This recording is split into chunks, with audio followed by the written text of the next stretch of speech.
오늘 거룩하고 행복한 안식일에 하나님을 만나러 나오신 성도 여러분 한 사람 한 사람에게 하나님의 무한하신 축복이 함께하기를 간절히 기도드립니다.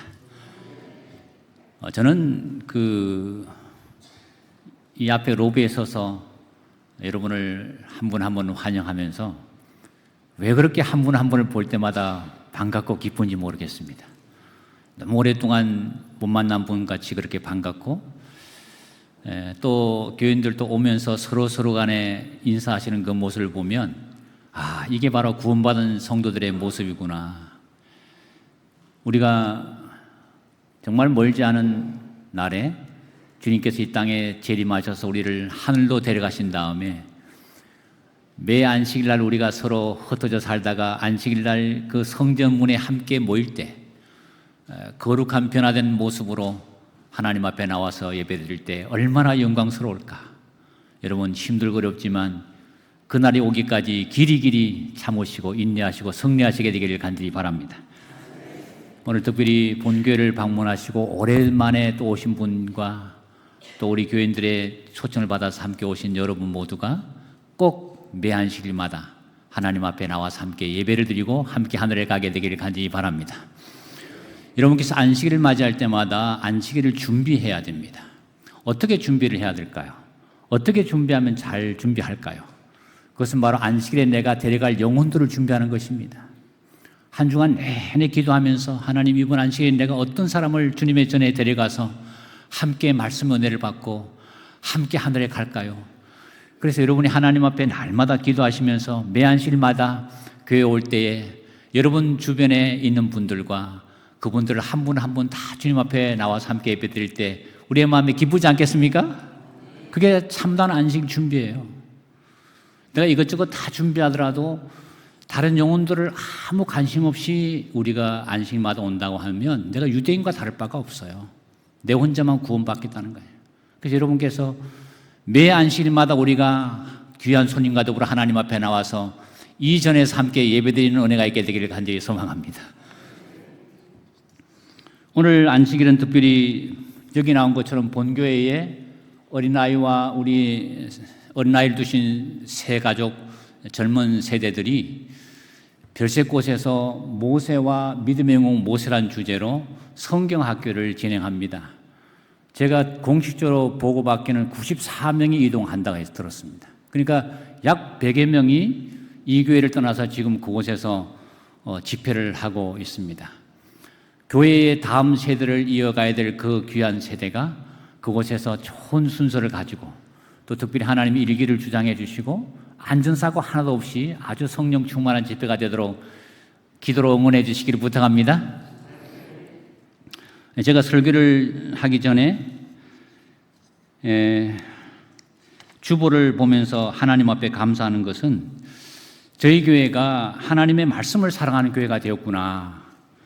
특별히 기도하기를 좋아하는 교회가 되었구나. 성경을 필사를 하고 그래서 그 광고지에 매달마다 이렇게 넘버링을 하는데 성경 통독이 11만 7,378장을 읽으셨는데 신구약 1189장을 나누면 89회, 약 90회 가까이 성경을 통독한 거예요. 벌써 우리 교인 가운데 90명 정도가 성경을 통독한 결과가 나오는 것입니다.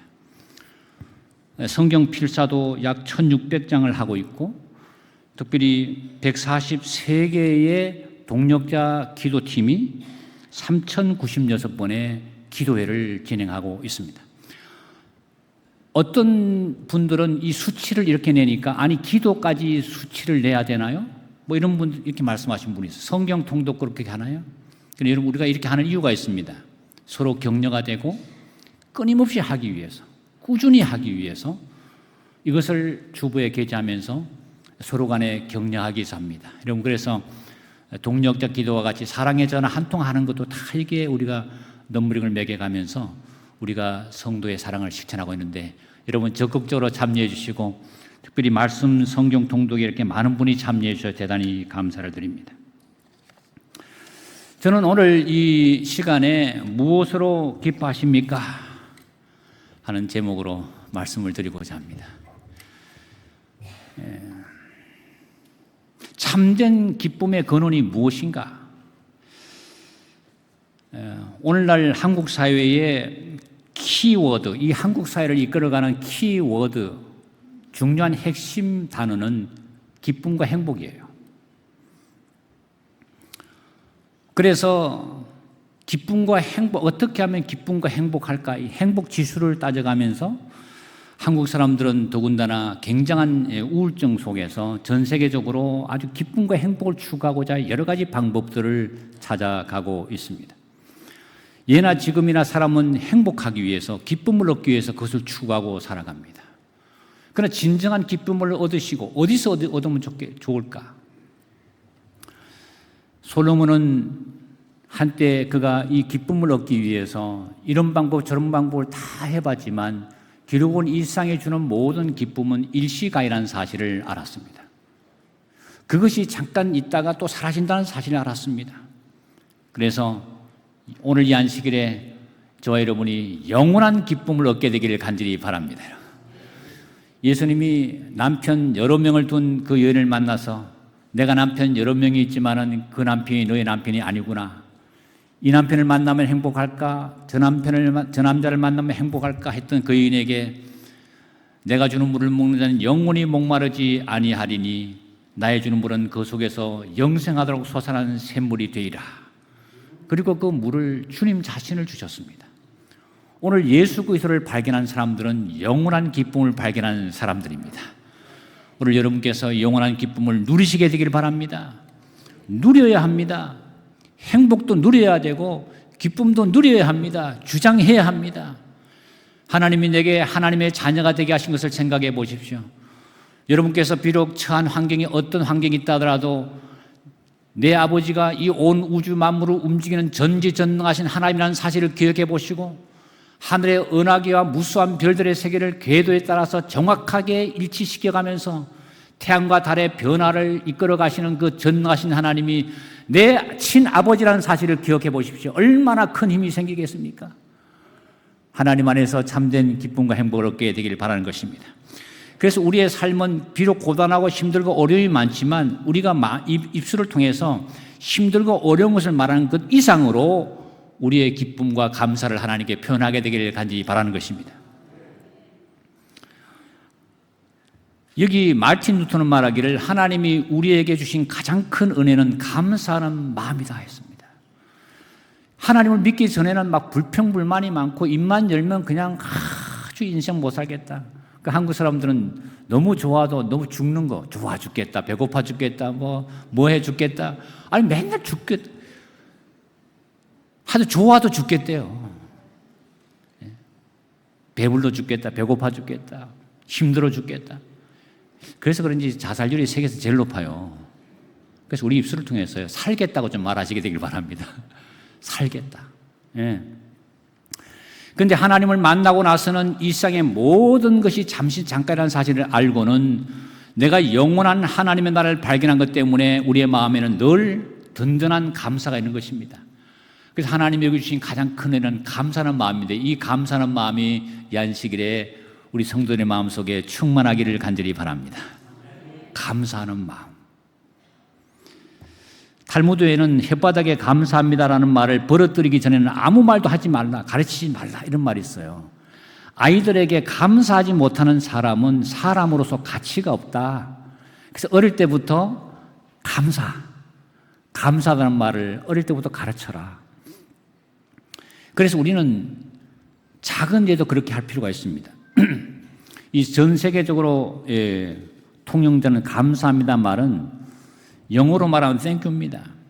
미국에서 가장 많이 사용되는 언어 50개 중에서 이 땡큐란 말이 무려 30% 이상을 차지합니다. 1위입니다. 1위. 조금만 있어서 땡큐 하는 거예요. 일본어로는 아리가도 고자이마스. 중국은 쉐쉐 그렇게 하잖아요. 프랑스, 독일어. 한번 프랑스 한번 해볼까요? 시작. 예, 오늘 공부를 하는 겁니다. 독일어 한번 해볼까요? 예, 당크 그렇게 합니다. 인도네시아 한번 해볼까요? 태국어로는요? 예, 어렵습니다. 크랍 그렇게 합니다. 몽골어? 베트남어? 아랍어? 여러분, 이렇게 전 세계적으로 가장 많이 사용되는 언어가 감사합니다. 그런데 이 번영하는 나라일수록 감사가 많고 미개하거나 발전이 없는 나라는 감사가 없다는 거예요. 특별히 감사가 가장 많이 없는 데가 공산주의입니다. 모두가 다 수령의 은혜니 감사할 게 뭐가 있겠어요. 감사가 가장 없는 사회입니다. 그래서 여러분, 이 감사란 말이 없는 것은 죽은 신앙이다, 그런 말이 있어요. 저는 아침에 이렇게 올라오면 점심 때 이렇게 식사를 준비하신 집사님들이 너무너무 감사한 겁니다. 제가 할 일은 그냥 내려가서 수고하신 집사님들한테 너무 수고 많으십니다. 인사 외에는 제가 할 게 없어요. 그러나 감사합니다, 이 표현하는 거. 여러분이 트레이로 식사 한 끼 이렇게 밥을 받아가면서 거기 일하신 분들에게 감사를 표현할 때 밥맛이 더 좋지 않겠습니까? 아니에요? 밥이 더 맛있을 거예요. 그래서 우리가 교회 안에서도 모든 것들을 그렇게 할 필요가 있습니다. 오늘 주어진 이 본문은 감사할 수 없는 조건에도 감사하는 것 이야기가 나옵니다. 하박국 3장 16절에 보면 무리가 우리를 치러 올라오는 한낱날을 내가 기다림으로 내 뼈에 썩이는 것이 들어왔고 내 몸은 내 처소에서 떨리는도다. 비록 무화과 나무가 무성치 못하고 포도나무에 열매가 없고 감람나무에 소출이 없고 밭에 식물이 없고 우리의 양이 없으며 외양간에 소가 없을지라도 파란 글씨 다 같이 읽어봅시다. 시작. 나는 여호와로 인하여 즐거워하며 나의 구원의 하나님을 인하여 기뻐하리로다. 아멘. 성경에서 가장 아름다운 고백 중에 하나가 이 하박국의 고백입니다. 하박국은 도무지 감사할 수 없는 조건 속에 있었습니다. 그는 그의 국가가 자기 나라를 치러 올라오는 환난 날을 앞두고 있던 선지자입니다. 바벨론이 쳐들어와서 나라가 완전히 망할 것을 볼 때 그 뼈에 썩이는 것이 들어온 거예요. 뼈가 썩는 듯이. 그러면서 모든 것이 다 빼앗아 갑니다. 무화과나무, 포도나무 열매, 감람나무 다 찍어버리고 이런 모든 것이 다 사라져도 나는 하나님을 찬양하고 감사하겠다. 내가 감사할 수 있는 조건이 다 빼앗겨도 나는 하나님을 찬양하고 감사하겠다. 심지어 수많은 죽음으로 목숨을 잃어버린다 할지라도 하나님을 찬양하겠다는 이 놀라운 담대한 용기와 기백이 우리 가운데 있게 되기를 간절히 바라는 것입니다, 여러분. 그리스도인들은 정신력으로 세상을 이겨야 하는 것입니다. 히브리서에 보면 이 그리스도인들은 세상이 감당하지 못하는 사람이라고 했습니다. 저희는 세상이 감당할 수 없는 사람이라 했어요. 채찍질하고 때때로 투옥하고 고문을 하고 수많은 방법으로 할지라도 그들의 정신을 꺾을 수 없다는 겁니다. 오늘 어려움과 시험과 어려움이 좀 다가오면 낙담하고 절망하기 쉬운 우리에게 하나님은 말합니다. 모든 조건이 다 사라질지라도 전능하신 하나님을 바라보고 감사하고 용기를 가지라고 말씀하고 있는 것입니다, 여러분. 이러한 성도는 세상이 정복할 수가 없습니다. 우리 주님께서 이 땅에 오셨을 때에 그분은 목수의 아들로 생애하시고 그분은 초등학교도 들어간 적이 없는 그런 학벌을 가지고 온 인류를 구원하러 났을 때 모든 사람에게 조롱을 당하시고 심지어 채찍질 당하고 십자가에 죽으시는 그런 엄청난 것을 겪으면서도 빌라도 앞에 서서 당당하게 심판을 받으셨습니다. 누가 죄인인지, 빌라도가 죄인인지 예수님이 죄인인지 모를 정도로 주님은 당당하게 빌라도 앞에 서서 빌라도에게 진리의 말씀을 전하고 그리고 회개하기를 위해서 그 빌라도에게 말씀하신 그 예수 그리스도의 정신이 오늘 이 안식일에 저와 여러분의 마음속에 충만하기를 간절히 바라는 것입니다. 멋있는 그리스도인이 되어야 되는 거예요. 시험과 어려움이 닥치면 그거 꼬꾸라져 가지고 그것 때문에 절망하고 낙담할 것이 아니라 그 모든 것을 정복하시는 전능하신 하나님을 바라보고 이 세상의 모든 어려움과 환난을 정복할 수 있는 그런 전능하신 하나님의 능력으로 승리하게 되기를 간절히 바라는 것입니다, 여러분. 하나님은 그러한 사람 편에 계십니다. 다니엘의 3명의 친구는 풀무불을 7배나 뜨겁게 하고 그들에게 위협을 가했지만 그들은 그 풀불 앞에서도 하나님이 당신이 우리를 저 풀무불에 던져도 하나님이 우리를 구원할 것이다. 만약 그러하지 아니할지라도 우리는 당신에게 절하지 않을 것이다. 이런 정신과 용기를 가지고 있었기 때문에 바벨론을 변화시켰던 이 놀라운 역사가 우리 삼육중앙교회와 이 말씀을 듣는 모든 분들의 가슴 속에 충만하기를 간절히 바라는 것입니다. 신앙은 근육이 있어야 합니다. 신앙은 힘이 있어야 되는 겁니다. 세상이 아무리 힘들고 어려워도 그 세상을 정복할 수 있는 능력과 힘이 하나님의 성도들에게 임하기를 하나님은 원하시는 거예요. 이 하박국 선지자가 사는 이 시대는 그야말로 행복할 수 없는 조건 속에 있었습니다. 그래서 하박국의 시대적인 환경을 보면 남방 유다가 멸망하기 전에 활동한 선지자입니다. 대략 10년에서 20년 전에 활동하는 선지자이기 때문에 그의 나라가 바벨론이 아수를 무너뜨리고 중동의 아주 강대국이 되면서 유다를 침공하자는 계획을 다 알고 있었습니다.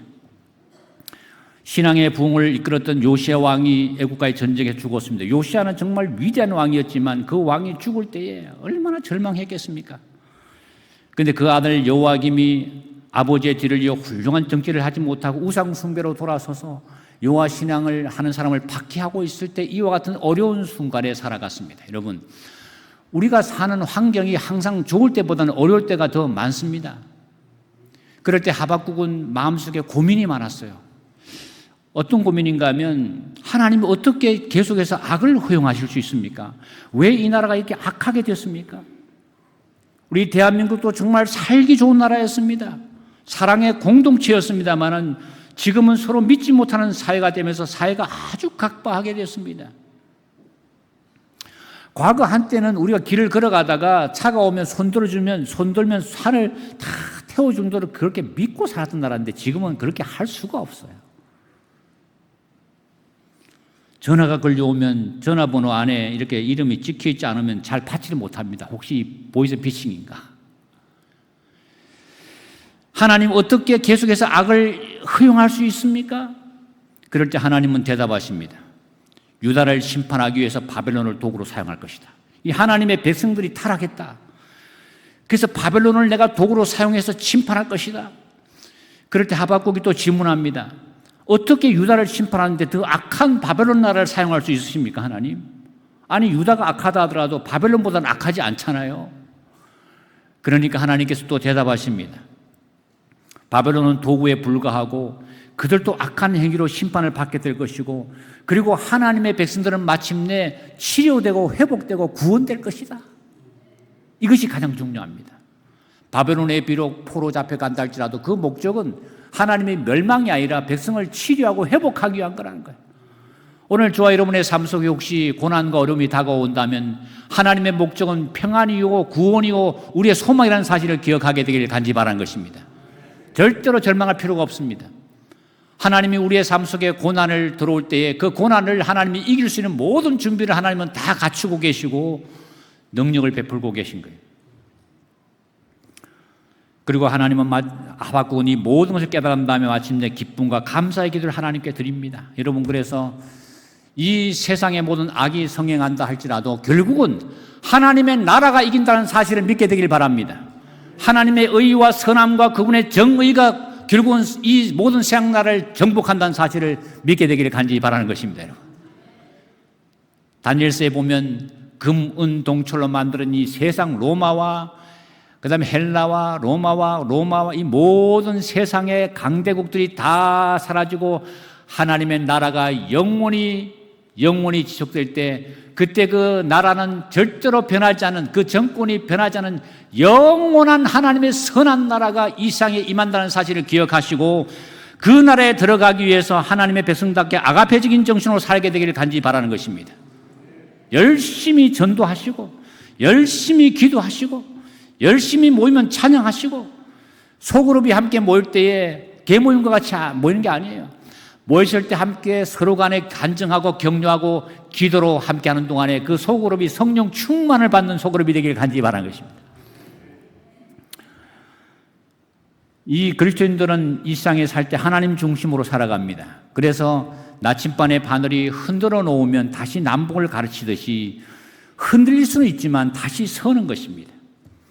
오뚜기는 던져놓으면 막 흔들리다가 다시 무게중심이 아래 있기에 오뚝 서는 것처럼 오늘 저와 여러분이 나침반의 바늘과 같이 오뚜기와 같은 그런 믿음을 갖게 되기를 바라는 것입니다. 던져놓으면 흔들리다가 다시 서는 것처럼 흔들릴 수는 있으나 넘어지지는 않는 것입니다. 장자 도를 말하다 이런 책에 이런 말이 있습니다. 왜 걱정하고 사는가 하면서 이 세상에 태어날 때 그들은 태어나기 위해서 무슨 노력을 하고 태어났는가 이렇게 했어요. 어린 나이에서 어른으로 자라가기 위해서 무슨 노력을 했는가, 숨을 쉬기 위해 지금 무슨 노력을 하고 있는가, 모든 것이 스스로 이루어지고 있다. 그런데 왜 걱정하는가 이런 말이 있어요. 여러분 가만히 돌이켜보면요, 가장 중요한 숨 쉬는 거, 1분, 2분, 3분, 4분, 5분 못하면 뇌사가 와서 죽게 돼요. 이 가장 중요한 숨쉬기는 내가 하고 있습니까? 하나님이 시켜주고 있습니까? 대답 바로 하세요. 내가 하고 있는 거예요? 하나님이 해주고 있는 거예요? 네, 누군가가 해주고 있잖아요. 그죠? 하나님이 해주고 있어요. 이 세상에 태어날 때 태어나기 위해서 내가 노력한 거 아무것도 없습니다. 어린아이에서 자라가는 모든 성장마다 하나님이 성장 호르몬을 주셔서 다 성장시켜주고 하나님이 모든 것을 해주고 있어요. 그리고 나에게는 그 모든 것을 순종할 수 있는 작은 순종할 수 있는 것을 내게 허락해 주셨습니다. 하나님께서 모든 것을 다 해주시지만 어떤 일부분은 우리에게 부탁할 때가 있어요. 나사로를 살려내실 때에 돌을 치워놓으라 했습니다. 돌문이 가로막고 있습니다. 물론 주님께서 그 돌을 말씀으로 옮길 수가 있지만 우리에게 함께 그분의 이적과 기적에 동참하기 위해서 기회를 주시는 거예요. 돌을 옮겨놓으라. 그래서 여러분 여러 사람이 움직여서 그 돌문을 옮겨놓으니까 주님이 살려내시잖아요. 오늘 우리가 해야 될 것은 전능하신 하나님이 나의 삶 속에 기적과 이적을 행하도록 하나님 앞에 순종의 삶을 살게 되기를 간절히 바라는 것입니다. 그리고 그 모든 영광은 하나님께 돌려줘야 합니다. 돌을 옮겨놓은 것이 영광이 될 수가 없어요. 사람을 살려내는 것이야말로 죽은 지 며칠 돼서 시체가 돼서 썩어 냄새나는 그 나사로를 살려내시는 그 예수님이 영광을 받으셔야 되는 것입니다, 여러분. 사람이 영광 받을 게 없습니다. 사람이 찬양 받을 게 없어요. 사람이 사람들 앞에 존귀 여김 받으면 안 되는 것입니다. 그 사람을 통해서 하나님이 존귀 받는 사람이 되기를 간절히 바라는 것입니다. 오늘 사랑하는 성도 여러분, 여러분의 삶을 통해서 누가 드러나고 있습니까? 내가 드러나는 것이 아니라 하나님이 드러나는 인생이 될 때 우리는 걱정을 벗어버린 인생이 되는 것입니다. 자기중심적인 사람은 계속해서 자기를 걱정하고 살아갑니다. 매추엘리 목사님은 한 번은 이와 같은 감사를 한 적이 있습니다.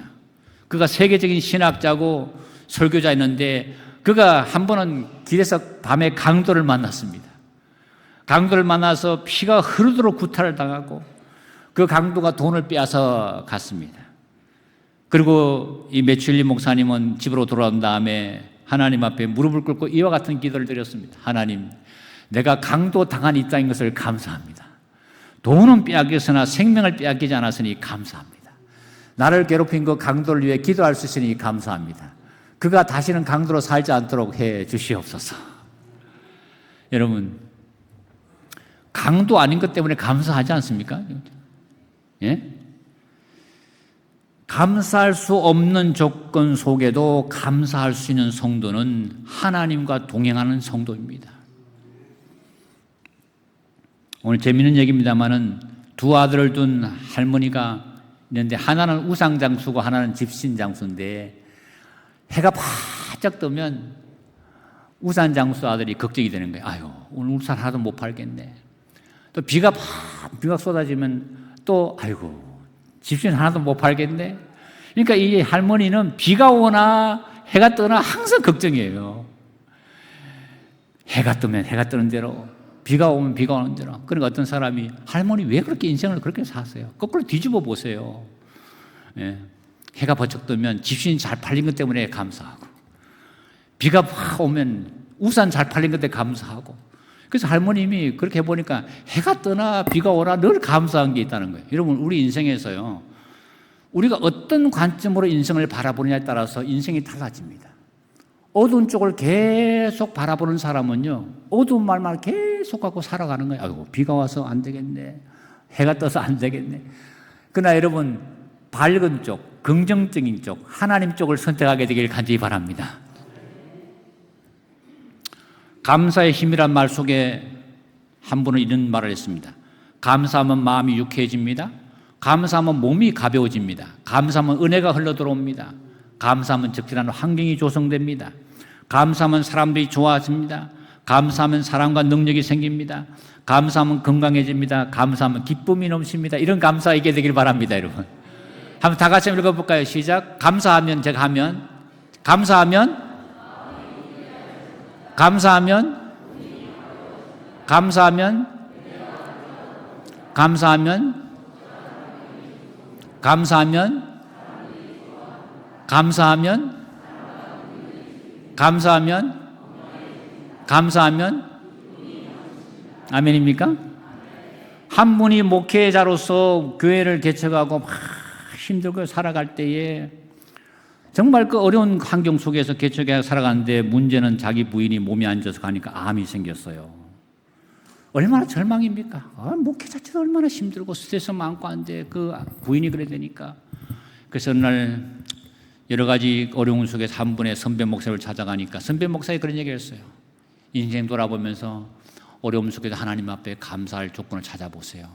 그래서 그분이 노트를 가지고 매일 한두 가지 감사 조건을 찾아서 이제는 인생에서 어려움을 얘기할 게 아니라 감사를 해보자. 그래서 감사를 계속 하나하나 적다 보니까 너무너무 감사한 게 많아서 노트가 이렇게 막 자꾸 분량이 늘어납니다. 그래서 계속 읽다 보니까 이분이 너무너무 몸도 좋아지고 기분도 좋아지고 어느 날 가서 다시 찍어보니까 암이 싹 사라진 거예요.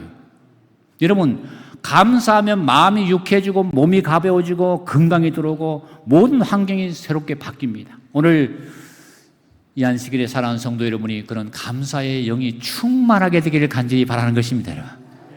초대교회는 감사와 기쁨이 넘쳤다 했습니다. 감사는 자석과 같습니다. 여러분, 강릉 경포대 모래바닥에 가셔서 거기에 그 철분이 얼마인지 모릅니다. 그렇지만 자석을 딱 집어 던지면 그 자석 속에 숨은 철분이 따라 나옵니까? 맞아요? 그런 우리 마리하고 놀았습니다. 자석을 집어 던지면 숨어있던 철분이 다 딸려 나오듯이 우리 인생에서 감사와 기쁨의 조건을 가지고 보면 우리 인생에서 너무너무 감사할 게 가득 차 있는 겁니다. 감사하기에도 우리가 인생이 부족할 정도예요. 그래서 여러분이 그런 기쁨과 은혜가 충만하게 되길 바라는 것입니다. 제가 이 얘기를 하다가 이 생각이 좀 났습니다. 지금은 흔적이 희미하지만 내가 무슨 얘기를 할 것 같습니까? 제가 지난주에도 성지 연수를 다녀오면서 잠깐 말씀했습니다만 제가 성지에서 이 감사의 조건을 찾기 위해서 노력한 적이 있어요. 특히 터키 땅, 트르키예라고 하는 곳의 땅을 갔을 때에 그 트르키예라는 땅이 굉장히 매력적입니다. 사도 바울이 1차, 2차, 3차, 4차 1차, 2차, 3차 전쟁을 통해서 이 트르키예 땅을 막 누비고 다녔어요. 왜 바울은 이 터키란 땅을 그렇게 사랑해서 전도를 했을까? 바울의 고향이 터키 땅입니다. 터키의 다소가 바울의 고향입니다. 그러니까 바울은 자기 동족들에게 복음을 전하고자 하는 마음이 있어서 그곳에서 다니면서 많은 교회에 복음을 전했는데 제가 성지 다니면서 놀란 것은 단 하나의 교회도 지금은 보이지 않습니다. 바울의 흔적이 없어졌어요. 막 그것이 마음에 실망이 되는 거예요. 그리고 가는 곳마다 교회는 안 보이고 이슬람 사원들이 얼마나 많으니 소피아 성당 내부 사진이 거기 있습니다만은 거기 또 밑에 보면 이스탄불에 보면 여기저기 큰 사원들이 있고 바로 그 건너편에는 블루 모스크에서 에르도안 대통령이 새로 지은 1919년인가 그때 열은 그 블루 모스크가 있습니다. 몇만 명이 들어갈 수 있는 어마어마한 모스크가 있고 이스탄불에는 하루에 5번씩 사이렌이 울리면서 기도하는 그런 아주 이슬람 천국이 변화됐어요. 야, 한때 바울이 복음 전했던 이곳이 이렇게 이슬람 나라가 되는가? 마호멧이 1453년도에 이 콘스탄티노플을 점령하면서 그때부터 이슬람 국가가 되는데 바울의 생가터는 어디 있는가? 다소에 가면 아주 작은 여기 뭐 바울의 생가터입니다. 여러분 이게 기독교 국가라면 위대한 바울의 생애가 아주 그게 어마어마한 전시관이 만들어져야 되지 않겠어요? 그리고 여기에는 이 흔적을 찾아가는데 이 흔적은 무슨 흔적인가? 바울이 1차 여행 때 제일 먼저 가서 복음을 전했던 비시디아 안디옥 교회 터입니다. 그곳에서 바울이 복음을 전하고 거기서 말씀을 전가하다가 거기서 또 하나님의 백성들이 일으키는 엄청난 일들을 했던 이 비시디아 안디옥이 이런 터만 남아있습니다. 그 다음에 또 그 옆에 이동하다 보면 골로새라는 곳이 있습니다. 그래서 골로새라는 그것에 가서 간판이 딱 하나 붙어 있기 때문에 얼마나 흔적이 남아있을까. 그 위에 가보니까 완전 잡초만이 무서워. 그날 온도가 43도가 가는데 불볕더위 같은 데 올라가서 너무너무 마음에 절망이 드는 거예요. 하나님, 한때 바울이 걸어다니면서 복음을 전했던 이 골로새, 거기에 빌레몬 장로의 집도 그곳에 있었고 비시디아 안디옥에 많은 그리스도인데 지금은 이슬람이 다 점령을 하고 말았습니다. 그럴 때 하나님이 제 마음속에 다 감동을 주시는데 비록 지금은 이슬람이 점령했지만 한때 봉사했던 하나님의 종들의 모든 기록은 영원토록 남아있다는 사실을 하나님께서 말씀해 주신 거예요. 여러분, 우리가 하나님을 위해 산 생애가 마치 지워진 듯이 보입니다. 내가 과거에 하나님을 위해 살았던 모든 생애가 사라진 듯이 보이지만 하나님은 성경에 영원토록 불멸의 기록으로 기록하고 있다는 사실을 기억하게 되기를 간절히 바라는 것입니다. 그래서 성경에 보면 이기는 자는 이와 같이 흰옷을 입을 것이요 내가 그 이름을 생명책에서 반드시 흐리지 않고 이름을 내 아버지 앞과 천사들 앞에서 시인하리라. 성경 골로새서는 영원 불멸의 책으로 기록되어 거예요. 바울이 다녔던 소아시아, 에베소, 서머나, 버가모, 두아디라, 사대, 빌라델피아, 라우디게의 모든 기밀들은 불멸의 기록으로 이게 기록됐다는 사실을 기억하시고 용기를 얻게 되기를 간절히 바랍니다. 여러분이 교회에서 하나님을 위해서 어떤 봉사를 하든지 내가 작은 봉사든 큰 봉사든지 간에 그 모든 것이 불멸의 기록으로 하늘에 기록되고 있다는 사실을 기억하시게 되기를 간절히 바라는 것입니다. 오늘 앙교빨에 나와서 우리가 여기서 앙교빨 주는 선물을 격려 받았습니다만은 그러나 영원토록 기록하신 그 하나님의 책에는 우리의 모든 선행들이 다 흐리지 않고 기록됐다는 사실을 기억하기를 바라는 것입니다. 제가 이 말씀을 준비하다가 교회의 모든 분들이 참 감사하지만 지금 방송실에 참 감사해요. 우리는 이 말씀을 듣지만 방송실에 있는 분들은요 끊임없이 그걸 모니터링 해야 돼요. 그리고 방송실에 우리 김은현 장로님과 민병건 장로님이 참 수고를 많이 하셨고 이제 새로운 세대로서 김영식 지사님과 박학주 지사님 들어섰는데 제가 어느 날 유튜브에 우리 교회에 들어가 보니까 완전 유튜브가 싹 바뀌어버렸어요. 얼마나 멋있게 바뀌었는지. 한번 여러분 유튜브 들어가 보세요. 이 젊은 친구들이 들어오셔서 너무 모든 걸 다 바꾸시는. 그 저분들은 아무런 교회에서 페이드 받지 않고 봉사하시는 거예요. 감사합니까? 방송실에 여러분 감사하시게 되기를 바랍니다. 이런 모든 것들을 하나님은 반드시 흐리지 않겠다고 약속했어요. 바울의 모든 흔적을 지워보려고 해보십시오. 안 지워집니다. 이게 성경에 하나님이 기록해 놓으신 거예요. 불멸의 책에. 그와 마찬가지로 저 여러분의 삶 속에는 모든 것들이 결국은 불멸의 기록으로 남아있다는 사실을 기억하고 용기 얻게 되기를 간절히 바랍니다. 여러분. 아무도 안 와도 괜찮습니다. 하박국은 위기가 왔습니다. 이제 바벨론이 침공해 올 때 이 바벨론의 침공해 오는 사실을 그가 이제 기억하면서 창자가 흔들리고 입술이 떨렸다 했습니다. 여러분 얼마나 힘들면 장경련이 일어나고 입술이 부들부들 떨리겠어요. 그런 속에서 하박국은 하나님의 뜻을 이해한 다음에 이렇게 고백합니다. 비록 무화과 나무가 무성치 못하며 포도나무에 열매가 없고 감람나무에 소출이 없고 밭에 식물이 없고 우리의 양이 없고 외양간에 소가 없을지라도 나는 여호와를 위해서 즐거워하고 나의 구원의 하나님을 위해서 기뻐하리로다.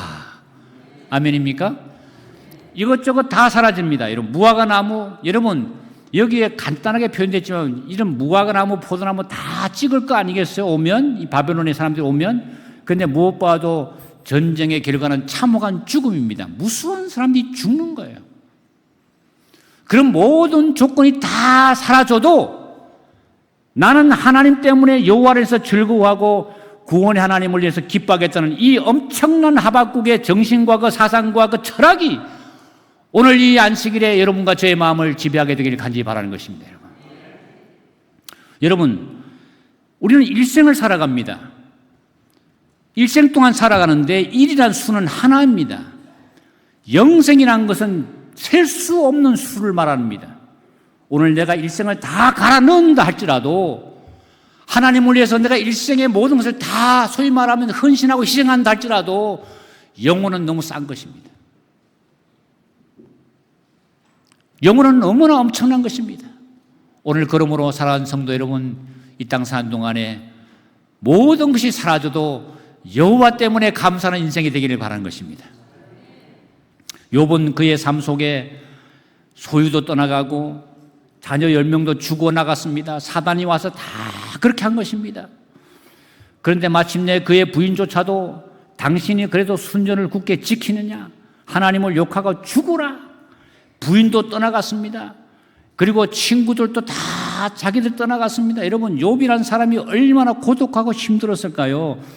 자기 친구와 자녀와 재산도 모든 게 다 사라지고 심지어 자기 몸에 병이 드는데 불구하고 하나님을 향해서 어리석게 원망하지 아니하고 하나님을 바라보고 섰던 이 욥에게 하나님은 마침내 욥의 말년에 욥에게 처음보다 더 복을 주시니 그가 모든 게 더블로 되게 하시고 욥이 140년을 살고 아들과 손자 4대를 보았고 욥이 늙어 나이가 차서 죽었습니다. 하나님께서는 미래뿐만 아니라 현세에서도 그런 복을 준다는 사실을 기억하게 되길 간절히 바라는 것입니다. 욥의 인내를 배우셔야 합니다. 조금 어려우면 하나님 불평하고 부인하고 떠나가는 사람이 아니라 어떤 어려움과 환난이 다가온다 할지라도 하나님을 향하여 찬양하고 감사하고 하나님을 향해 원망하지 않고 하나님께 감사하는 아름다운 성도로서 살게 되기를 간절히 바라는 것입니다. 이제 마지막 제가 결론을 지으면서 왜 욥은 여호와 안에서 기뻐하는가? 왜 이런 고백을 했는가? 그가 깨달은 여호와는 첫 번째 임재하시는 분입니다. 창세기 31장 3절에 보면 여호와께서 야곱에게 이르시되 내 족속에로 돌아가라, 내가 너와 함께 있으리라 했습니다. 여호와라는 이름 자체가 뭔가 하면 함께 있는 분이라는 뜻이에요. 여호와, 함께 있는 분입니다. 야곱에게 함께 있었던 그 하나님이 이 안식일에 여러분과 함께 함을 믿으시게 되기를 간절히 바라는 것입니다. 여호와께서 요셉과 함께 하심으로 그의 주인이 여호와께서 그와 함께 하심을 보았더라. 제가 이번에 성경 설교 준비하면서 여호와와 함께란 두 단어를 치니까 막 성경에 어마어마한 절이 쏟아지는 겁니다. 여호와라는 이름 자체가 함께 하시는 분이에요. 여호와라는 것은 이 헬라어로 말하면 요도 헤이 바브 헤이. 어떤 한 분이 설교하는데 제가 너무너무 굉장히 감동이 돼서 제가 다시 조사를 해보니까 이 말이 맞아서 제가 이 설교단에 하나 올리게 됐습니다. 이 단어마다 아라비아 숫자의 값을 가지고 있는데 요도와 헤이, 바브, 헤이 이렇게 해서 합쳐서 여호와인데 이것이 숫자가 5, 6, 5, 10 해서 다 더하면 26입니다. 26. 그런데 여러분 시편 23편에 이 여호와는 나의 목자시니 하는 이 시편의 구절을 보게 되면 여호와는 이렇게 나옵니다. 그러면서 놀랍게도 이 시편의 전반부가 26단으로 되어 있고 후반부가 26단으로 되어 있어요. 여호와라는 단어의 값도 26 값인데, 그리고 여러분 이 전반부와 후반부의 정중앙에 무슨 말이 들어가 있는가? 내가 주께서 나와 함께 하심이라. 왜 다윗은 여호와로는 만족하고 살아가는가 하면 여호와가 함께하기 때문에 그렇게 살아갈 수가 있었던 것입니다. 여러분. 하나님이 함께하신 사람은 사망의 엄청난 골짜기를 통과할지라도 해를 두려워하지 않습니다. 하나님이 함께하는 사람은 부족함이 없습니다. 하나님이 함께하는 사람은 푸른 불밭에 누이시고 쉴만한 물가로 인도함을 받습니다. 하나님이 함께하는 사람은 하나님이 성령과 능력을 기름 부어서 아버지 집에 영원히 살게 될 것입니다. 이 여호와가 이 안식일에 여러분의 가슴 속에 아주 불타듯이 임하게 되기를 간절히 바랍니다. 또한 여호와는 임재의 의미가 있으면서 구원의 하나님입니다. 모세가 백성에게 이르되 너희는 두려워하지 말고 가만히 있어서 여호와께서 오늘 너희를 위해서 행하시는 구원을 보라. 너희가 오늘 본 애굽 사람을 영원히 다시는 보지 아니하리라. 여호와는 구원하기에 능하신 분입니다. 여호와께서 행하시는 구원을 보라. 모세가 출애굽할 때에 애굽의 군사가 따라올 때 하나님의 구원을 보라, 여호와를 바라보라 하면서 백성들에게 여호와 하나님을 앙망하게 했을 때 하나님은 홍해를 가르시고 백성들로 건너게 하시는데, 여러분 200만 명의 사람들이 홍해를 건너는 그 모습은 정말 장관입니다. 어마어마한 긴 줄로 계속 건넜을 겁니다. 그럴 때 이 바다가 이 양쪽 좌우에 아주 물벽이 서면서 어마어마한 물보라를 일으키는데 마른 땅으로 건너가게 하신 그 전능하신 하나님이 오늘날 살아계시지 않습니까, 여러분?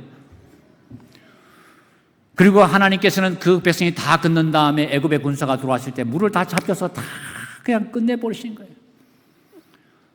구원하시게 능하신 하나님은 반석의 물을 열어서 백성들에게 물을 공급하시고 그 뜨거운 사막 가운데 만나를 주시고 불기둥과 구름기로 보호하신 그 전능하신 하나님이 오늘 이 안식일에 여러분과 함께하게 되길 간절히 소망하는 것입니다.